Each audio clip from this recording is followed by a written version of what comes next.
GSA network was created in the year of 1998 through 1999, and it was created by Carolyn Lubb. And at the very beginning, it was just working with 40 GSAs in kind of the SF area, San Francisco area, to build coalitions around youth who created safe spaces in schools to start fighting homophobia and transphobia, right? It quickly moved in 2001 to be a statewide organization, something that was looking around why is it so important for Gay Straight Alliance clubs to exist all over the state to create the same kind of spaces, right? These welcoming spaces for LGBTQ and ally students. By 2005, it was also operating on the national level, meaning that GSA Network started coordinating with other organizations across the country on ways to support either GSAs or organizations that had similar missions, right, maybe called different names, in supporting local youth in doing this organizing. And so since 2005, GSA Network has not only worked on the state level, but on the national level. And we didn't become a 501c3 nonprofit until later in that year, so about 2005. Because before that, Carolyn Lubb and GSA Network mostly got funded by the town Tide Center. And after that, we became an organization that was funded by multiple foundations and different kind of government grants and things like that. Some of the accomplishments that the organization has had is that it's grown from 40 clubs to about 850 clubs. So starting off as an organization that had 40 GSAs in the SF area to an organization that has 850 across the state is a huge success. And I think that's probably one of the biggest accomplishments.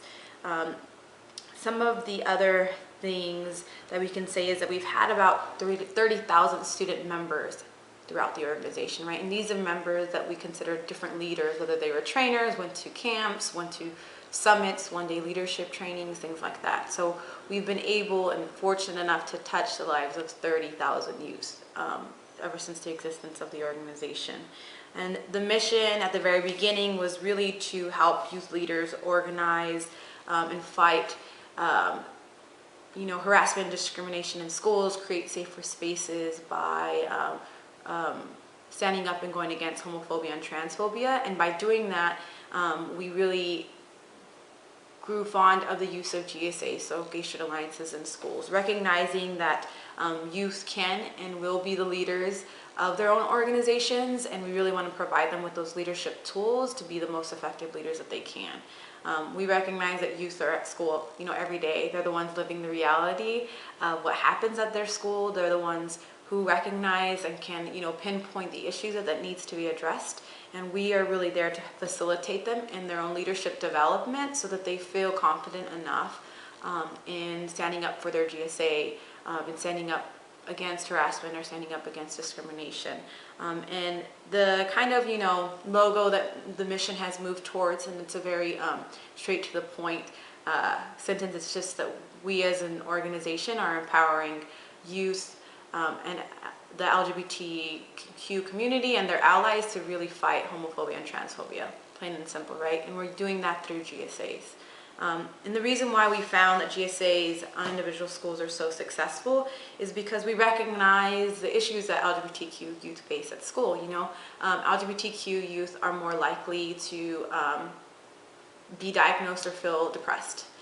They're more likely to miss school in the last 30 days. They're more likely to feel unsafe on their campus, right? And so why not create a safe space in their schools to combat these issues? And that's the space that GSAs provide. So our role is just to really facilitate that and help them grow as leaders so they continue offering these spaces and these avenues for organization to really change their campus.